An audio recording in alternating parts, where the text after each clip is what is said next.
me dispongo a ser enseñado y amonestado con el propósito de presentarme maduro delante del Señor. La gracia del Señor abre las puertas y el carácter las mantiene abiertas.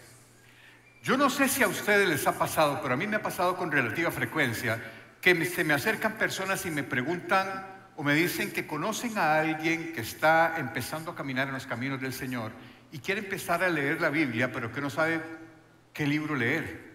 ¿Les ha pasado? A mí me ha pasado con mucha frecuencia. Y la verdad les voy a dar la respuesta que yo les doy. Creo que es un buen tip. Yo les digo, mire, si quiere empezar a leer la Biblia, y debe de hacerlo, empiece por el Evangelio de Juan. El Evangelio de Juan es un evangelio que fue escrito precisamente con esa intención. Si nosotros leemos el versículo 31 del capítulo 20 del Evangelio de Juan, ahí está semi-escondida la razón por la cual Juan escribió su evangelio. Y el texto dice, pero estas cosas se escribieron para que ustedes continúen creyendo que Jesús es el Mesías, el Hijo de Dios, y para que al creer en Él tengan vida por el poder de su nombre. Por lo general uno no recomienda empezar la Biblia en el orden en el que la Biblia está escrita, por lo menos empezar las primeras veces a leer Génesis, o peor, empezar por el Apocalipsis se vuelve un poco complejo si la persona no tiene un sustento teológico fuerte. Pero como el mismo Juan lo dice, él escribió estas cosas para que ustedes que están creyendo, sigan creyendo que Jesús es el Mesías. Así que ese es el propósito del Evangelio de Juan. Sin embargo, el Evangelio de Juan, no nos confundamos, no es un evangelio light, no es un evangelio superficial. Algún comentarista alguna vez comparó el Evangelio de Juan con el ropero de Narnia. Yo no sé si ustedes vieron las películas de Narnia o leyeron los libros de C.S. Lewis de Narnia.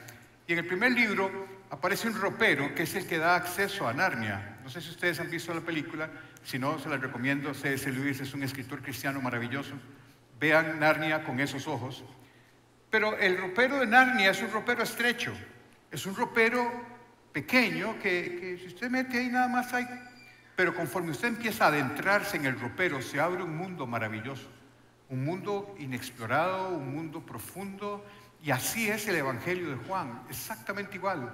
Es muy sencillo, pero conforme usted empieza a adentrarse en el Evangelio de Juan, ese Evangelio contiene verdades teológicas sumamente profundas, y una de esas verdades teológicas sumamente profundas es lo que vamos a estudiar hoy. Así que les voy a pedir que vayan conmigo al Evangelio de Juan, al capítulo 15, de los versículos 4 al 8. Y quiero leerlo para ustedes. Antes de empezar a leer el texto, quiero ubicarnos en lo que está pasando aquí. Hoy tenemos el privilegio de escuchar una conversación privada entre Jesús y sus discípulos. Esto no fue una enseñanza que Jesús hizo a multitudes, como muchas que hizo. Esto no está metido en el contexto del Sermón del Monte, por ejemplo, donde miles de personas escucharon la enseñanza de Jesús. Esto es una conversación privada entre Jesús y sus 12, entre Jesús y sus discípulos. Y como hoy las más de 1000 personas que estamos aquí somos discípulos de Cristo, esa conversación nos atañe a ustedes y a mí, de la misma forma como le atañe a los discípulos iniciales de Cristo. Con esto en mente, oigamos lo que Jesús nos está diciendo a nosotros hoy. Permanezcan en mí y yo permaneceré en ustedes. Pues una rama no puede producir fruto si la cortan de la vid, y ustedes tampoco pueden ser fructíferos a menos que permanezcan en mí. Ciertamente yo soy la vid, ustedes son las ramas. Los que permanecen en mí y yo en ellos producirán mucho fruto, porque separados de mí no pueden hacer nada. El que no permanece en mí es desechado como rama inútil y se seca. Todas esas ramas se juntan en un montón para quemarlas en el fuego. Si ustedes permanecen en mí y mis palabras permanecen en ustedes, pueden pedir lo que quieran y les será concedido. Cuando producen mucho fruto, demuestran que son mis verdaderos discípulos. Eso le da mucha gloria a mi Padre. En Juan 15, Jesús nos está dando una enseñanza muy profunda pero a través de una metáfora muy sencilla. Jesús dice: yo soy la vid. En los primeros 3 versículos del capítulo 15, Jesús les dice a sus discípulos: miren, no se confundan, hay muchas vides, hay muchas corrientes de pensamiento, hay muchas ideologías, hay muchas cosas, pero la vid verdadera soy yo. No hay ninguna otra vid que sea verdadera, las demás son falsas, ninguna es auténtica, solo yo. Y ustedes están unidos conmigo indisolublemente, de la misma manera en que la rama tiene que estar unida a la vid a través de la fe. Eso es lo que Jesús les está diciendo. Y la función que tiene la rama es llevar el fruto de la vid. Vean que dije llevar y no producir, porque la rama sola no produce nada. La rama lleva el fruto, manifiesta el fruto de la vid. Eso es lo que les está diciendo Jesús. Ahora, ¿cuál es ese fruto? ¿Cuál es el fruto de la vid? El fruto es la vida de Jesús manifestada a través de mí. Recordemos que las ramas están unidas intrínsecamente a determinado árbol. Y el fruto lo que demuestra es la identidad del árbol. Les voy a dar una revelación del Espíritu Santo poderosísima. ¿Qué fruto produce un naranjo? Naranjas. ¿Qué fruto produce un limonero? De limones. ¿Qué significa eso? Que las ramas llevan o manifiestan el fruto de la naturaleza del árbol al cual están pegadas. ¿Lo ven? Un árbol se conoce por sus frutos, dijo Jesús en Mateo 7 del 16 al 20. Dice así, eso es Jesús hablando: así es, de la misma manera que puedes identificar un árbol por su fruto, puedes identificar a la gente por sus acciones. Hace muchos años atrás, muchos más de los que ya yo quisiera que hubiesen pasado, yo estudié en Valencia, en España.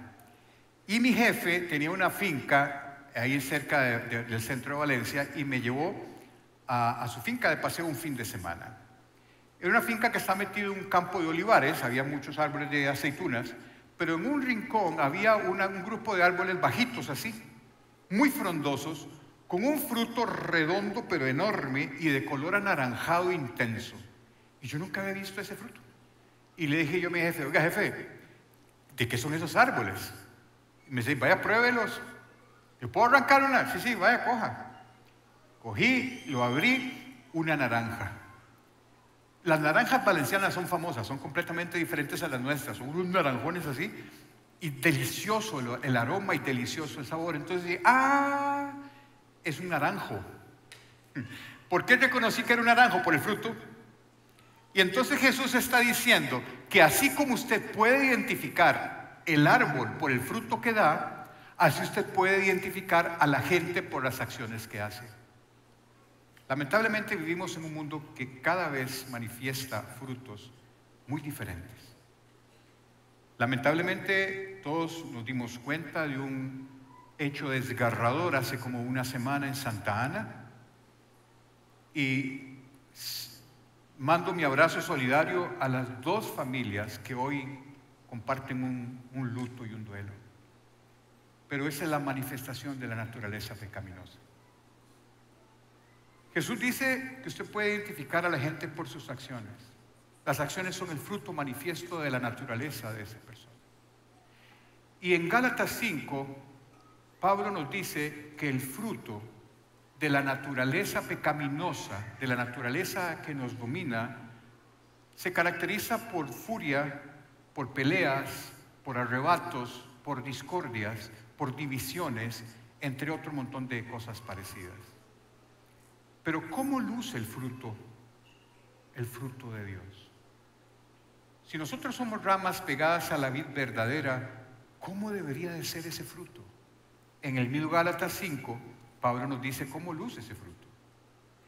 En cambio, la clase de fruto que el Espíritu Santo produce en nuestra vida es amor, alegría, paz, paciencia, gentileza, bondad, fidelidad, humildad y control propio.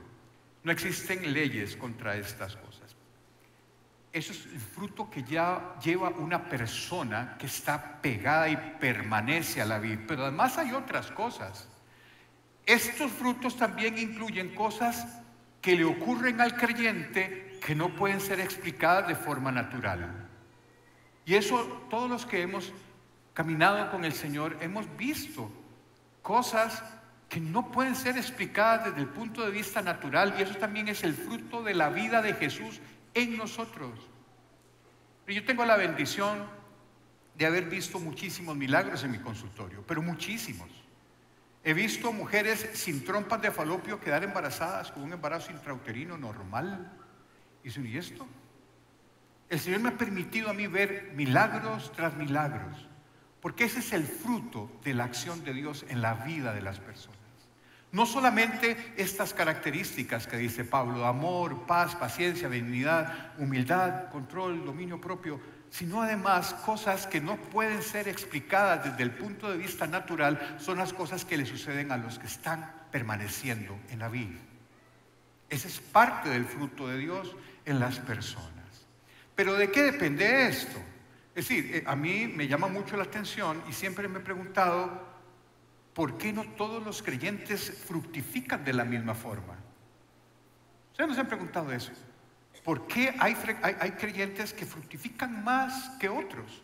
¿Cuál es la diferencia? La diferencia está en cómo usted permanezca pegado a la vid. La fructificación va de la mano de la permanencia. Entre más permanentemente esté usted unido a la vid, mayor va a ser el fruto. Si ustedes pusieron atención, yo sé que todos pusieron atención, pero este detalle yo sé que nadie lo tiene.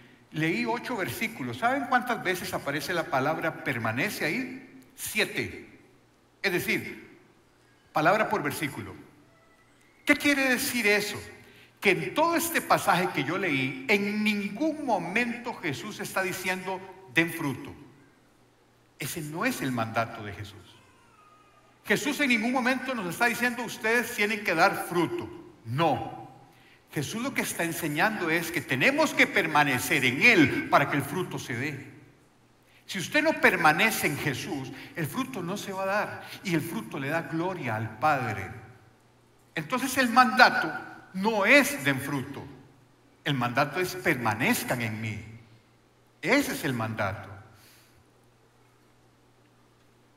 Juan 15:4, el texto que estamos leyendo, vamos a desgranarlo un poquito, dice, permanezcan en mí y yo permaneceré en ustedes. Pues una rama no puede producir frutos si la cortan de la vid, y ustedes tampoco pueden ser fructíferos a menos que permanezcan en mí. La fructificación depende de la permanencia. Si usted está sintiendo no sé si estará bien el término, apagamiento de su vida espiritual, sienten que no están dando fruto, sienten que esos frutos no están en usted, sienten que se está alejando, no se esfuercen en dar el fruto, esfuércense en permanecer pegado a la vid, porque el fruto va a venir solo. Si queremos ser fructíferos, y ser fructíferos es llevar la vida de Jesús manifestada en nosotros, eso es ser fructífero para Dios. ¿Qué tenemos que hacer? Permanecer en Jesús. Permanecer en Jesús. Vean ustedes que el principio de este versículo 4 dice Jesús, permanezcan en mí.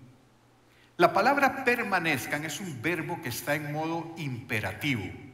Para los que saben algo de gramática, significa que es una orden. No es una cordial invitación, ni es una invitación amable a estar con Él. Permanezcan está en imperativo, lo cual significa que es un mandato de Jesús. Eso significa que si usted no permanece en Él, está desobedeciendo a Jesús. ¿Ven lo grave de esto? No es una invitación amable. Esas palabras significan que Jesús, es un mandato de Jesús que permanezcamos en Él. Pero también este verbo denota otra cosa. Es un verbo que implica una acción intencional. ¿Qué significa eso? Que la permanencia tuya no ocurre porque sí. Tu permanencia en Jesús no es un acto o una cosa casual. Tu permanencia en Cristo es un acto intencional. Usted tiene que buscar intencionalmente permanecer en Cristo. Nos toca a ustedes y a mí ser diligentes en buscar esa permanencia, porque esa permanencia no brota sola. Es nuestra responsabilidad buscar esa permanencia en Jesús. Y aunque parezca obvio, quiero recordarles una cosa. Nadie puede permanecer en Cristo en tu lugar.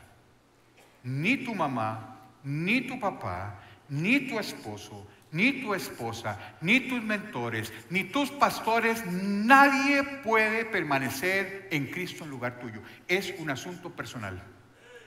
Le corresponde a cada uno. Solo usted puede permanecer en Cristo. Es tu responsabilidad personal. Y entonces aquí es donde nace el título de esta enseñanza, que no se los he dicho hasta ahora. ¿Y cómo lo hago? Ese se llama el título de la enseñanza. ¿Y cómo lo hago? ¿Cómo se hace para que en la vida práctica yo pueda permanecer en Cristo? Y eso es a lo que me voy a dedicar en el resto de la enseñanza, porque mi objetivo de hoy es que de las 1000 y pico de personas que estemos aquí, no se me vaya nadie sin saber cómo permanecer en Cristo. Y quiero darles una definición con la cual voy a desarrollar el tema.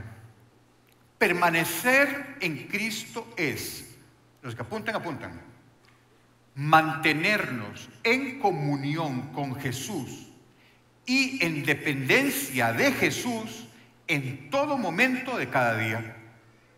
Eso es permanencia. Hay dos palabras claves aquí que no se nos pueden olvidar y son las que voy a desarrollar. Una es mantenernos en comunión y otra es mantenernos en dependencia. Vean, es obvio que antes de que usted pueda tratar de tener una comunión con Cristo, usted tiene que estar seguro de que está en Cristo primero. Esto no es una enseñanza para no creyentes. Esto es una enseñanza para personas que ya están en Cristo, que ya conocen a Cristo, que ya han entregado su vida a Cristo. De hecho, esta enseñanza se la dio Jesús a sus discípulos, no la hizo masiva. Esta enseñanza es para ustedes y para mí, que ya hemos conocido a Jesús y caminamos con Él. Entonces, lo primero que es obvio que tenemos que tener claro es que si nosotros queremos permanecer es porque ya estamos ahí.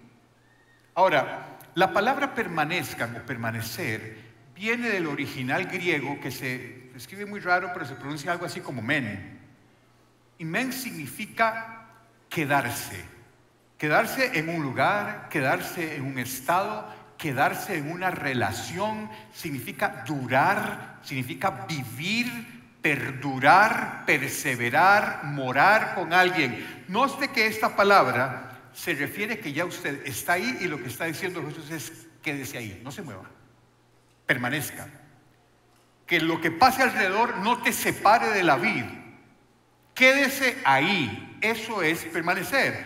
Ahora, cuando Jesús le dice a sus discípulos permanezcan en mí, es porque ya ellos están unidos con Cristo a través de la fe, igual que ustedes y yo. Y nuestra vida cambia. Nuestra vida es diferente cuando ya usted está en Cristo. Lo dice Pablo en Colosenses 3:3.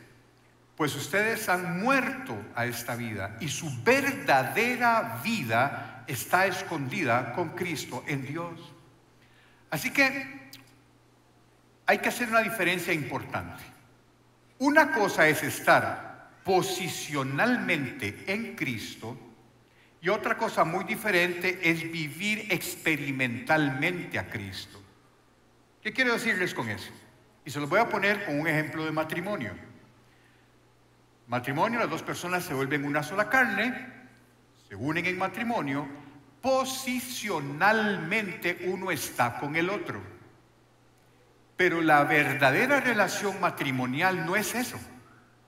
Es el producto de una convivencia, de una relación, de conversación, de conocerse, de compartir ilusiones, de compartir situaciones difíciles.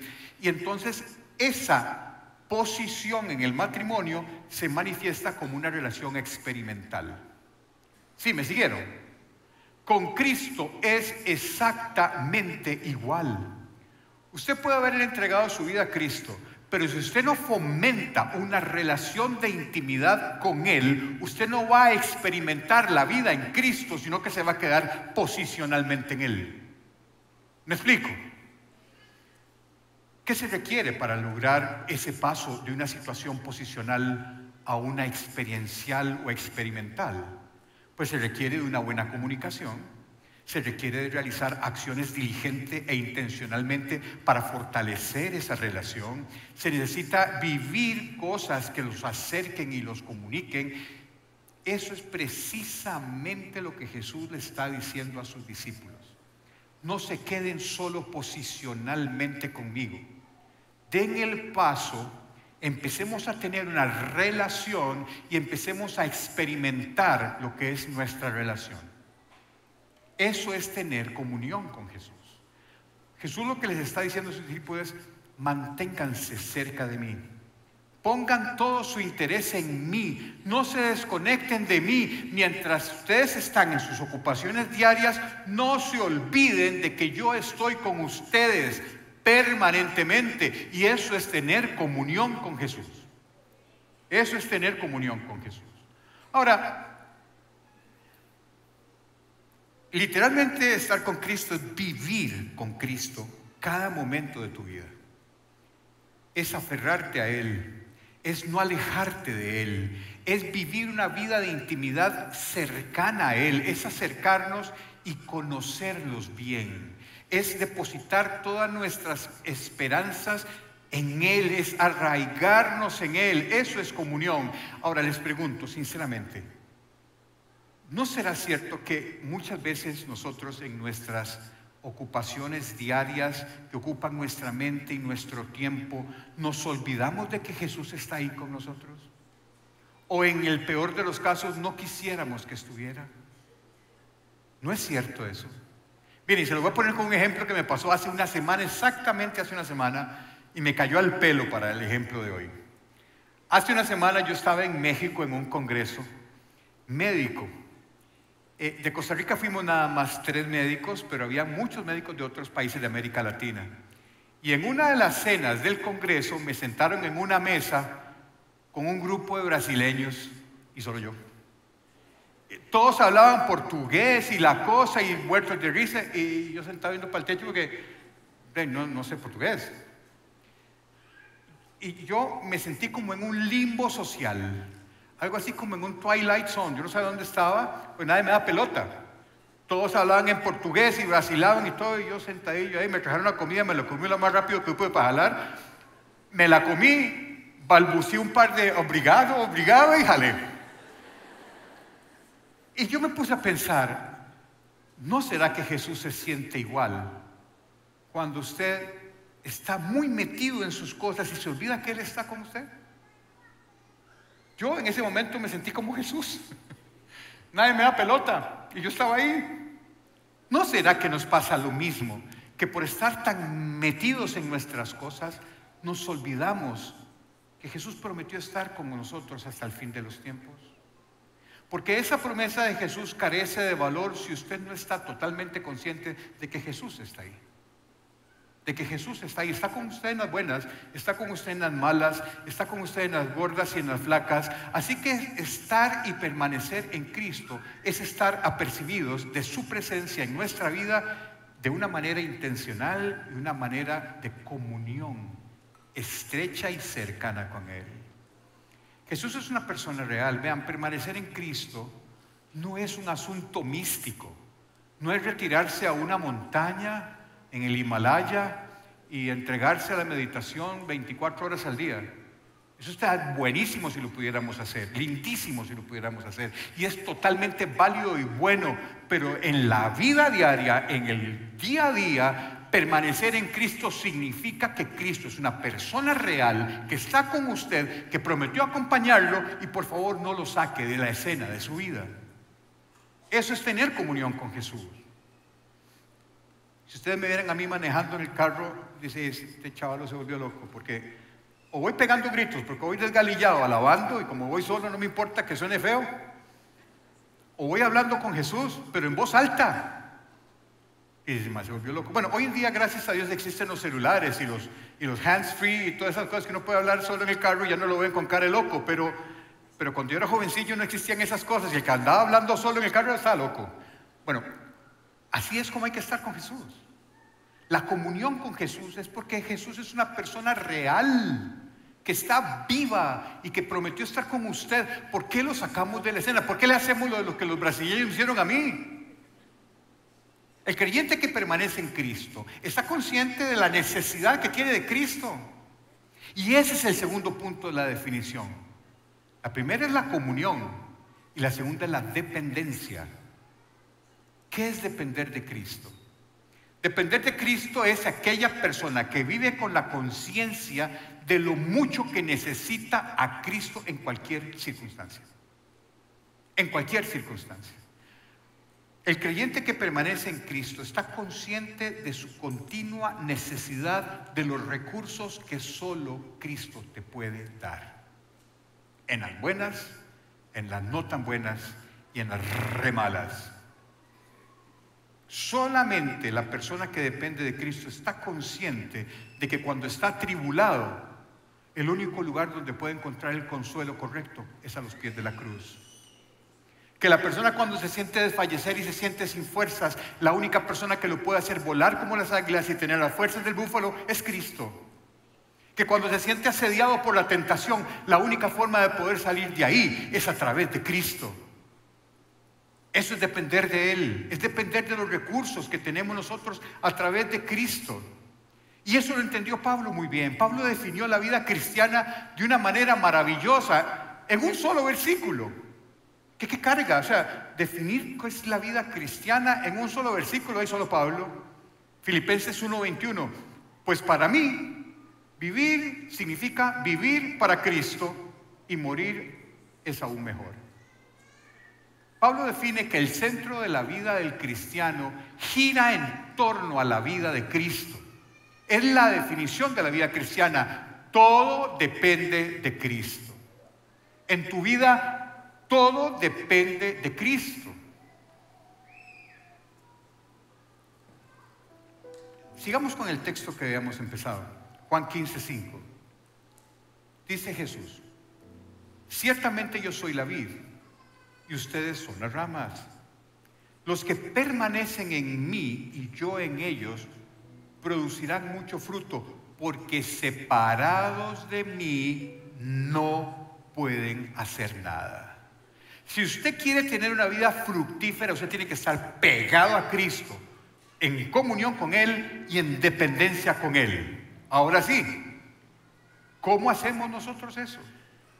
¿Cómo llevo a la práctica hoy en día tener una comunión con Jesús y depender de Él? ¿Cómo se hace? Bueno, aquí va la receta. Lo primero es su palabra. Si queremos permanecer en Cristo, sus palabras deben permanecer en nosotros. Vean lo que dice Juan 15:7. Jesús diciendo: si ustedes permanecen en mí y mis palabras permanecen en ustedes, pueden pedir lo que quieran y les será concedido. Cristo permanece en nosotros cuando su palabra permanece en nosotros. Así que cuando su palabra permanece en nosotros, sus prioridades son las mías, sus principios son los míos, sus mandamientos son los míos, sus promesas son para mí. Eso significa que la palabra permanece en mí. Cada vez que nosotros actuamos guiados por la voluntad de Dios revelada en su palabra, es porque Cristo está vivo en usted. Cada vez que usted se aferra a la palabra y vive de acuerdo a ella, es porque Cristo vive en usted. Así que tenemos que conocer la palabra, tenemos que leerla, porque vean, señores, no existe un atajo para una vida fructífera en el Señor. No existe. Debemos conocer su palabra, tenemos que permanecer en ella, y lo que la palabra dice que es bueno, para mí es bueno. Lo que la palabra dice que es malo, para mí es malo y lo rechazo. Y las promesas que da, las creo en fe porque son para mí. Eso es vivir en la palabra de Dios. Eso es vivir en la palabra de Dios. Y tenemos que aprender a leer nuestras Biblias con esa visión. La Biblia nosotros la tenemos que leer para conocer qué es lo que a Dios le agrada y hacerlo.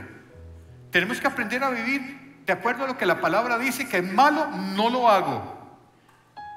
Y si hay promesas sobre ahí, las creo, porque son para mí, son para nosotros. Así es como hay que leer la Biblia.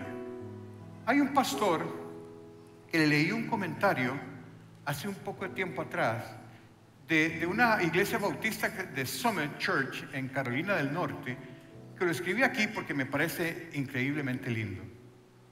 Y este hombre, que se llama James David Greer, publicó ahí, escribió y dice: lee tu Biblia como si tu vida dependiera de ello, porque realmente es así. Lee tu Biblia como si tu vida dependiera de ello, porque realmente es así. Así que una de las formas de poder mantener comunión con Jesús y dependencia con Él es a través de su palabra. Pero la otra forma práctica de vivir en comunión e independencia con Jesús es a través de la oración. Si hubo algo que caracterizó la vida de Jesús durante todo su ministerio terrenal, fue la relación de intimidad con su Padre a través de la oración. Y si Jesús, Dios encarnado, la segunda persona de la Trinidad, dedicaba su vida y no tomaba ninguna decisión antes de orarla, ¿cuánto más nosotros tenemos que hacer lo mismo? Por favor. Y se nos olvida. Lucas nos da un ejemplo de lo que era la oración para Jesús. Esto ocurre en lo que les voy a leer después de la cena del Señor, que hoy la vamos a celebrar, por cierto. Cuando salen del aposento alto, Jesús y sus discípulos se dirigen al monte de los olivos, al huerto de Getsemaní. Y vean cómo lo describe Lucas 22:39. Luego, acompañado por sus discípulos, Jesús salió del cuarto en el piso de arriba y, como de costumbre, fue al monte de los olivos. Allí les dijo: oren para que no cedan a la tentación. Noten el detalle, como de costumbre. Esto significa y nos indica claramente que Jesús acostumbraba, cuando estaba en Jerusalén, a retirarse al monte de los olivos, solo a orar. Esa era la vida de Jesús. Su vida dependía de su relación con el Padre, y esa relación la tenía a través de la oración. Nosotros tenemos que tener ese recurso de la oración exactamente igual como lo tenía Jesús. Nuestra vida depende de nuestra relación con Jesús, y la tenemos que fomentar a través de la oración particular y también de la oración grupal, como lo hacemos aquí. Pero tu tiempo de devocional con el Señor no tiene sustituto, no tiene sustituto. Quiero leerles 3 versículos chorreados, seguidos, para que notemos un par de detalles que quiero que se lleven ustedes en la mente. Parece que no son conexos uno con otro, pero al final vamos a ver cuál es el hilo conductor de los 3. Y se los leo los 3 de seguido. El primero vamos a leerlo de Mateo. Mateo 14:23. Pongan atención. Después de despedir a la gente, esto ocurrió luego de la alimentación de los 5,000. Dice: luego de despedir a la gente, subió a las colinas para orar a solas.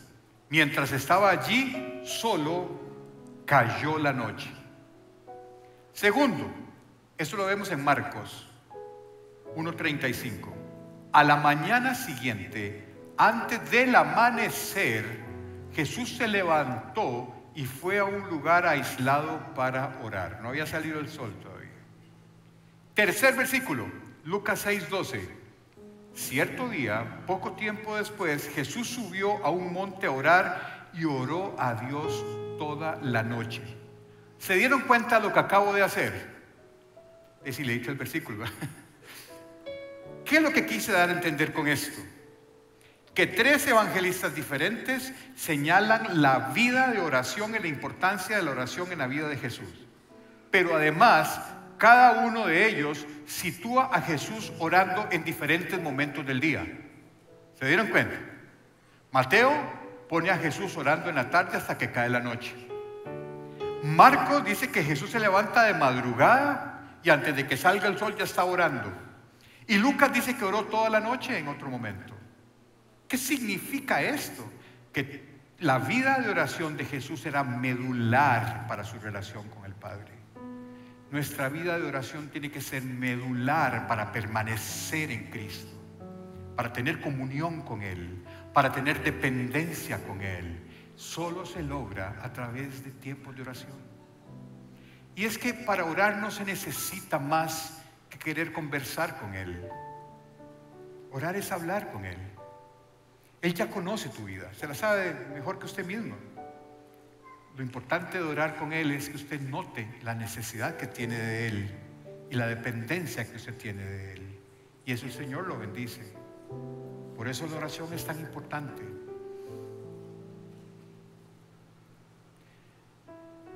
Jesús modela la forma de permanecer en Él por medio de la oración constante, porque en Juan 14:10 Jesús dice que las palabras que yo digo no son mías, sino que es de mi Padre. Quien vive en mí hace su obra por medio de mí. Jesús nunca hizo nada que no fuera orado primero. ¿Cuánto más nosotros necesitamos hacer lo mismo? ¿Cuánto más nosotros para tomar una decisión correcta deberíamos de orarla primero? ¿Cuánto más nosotros en momentos de dificultad deberíamos de orar pidiendo el socorro oportuno que nos promete Él? ¿Cuánto más nosotros? Si usted siente que se está apagando, ¿no será que se está separando de la vid?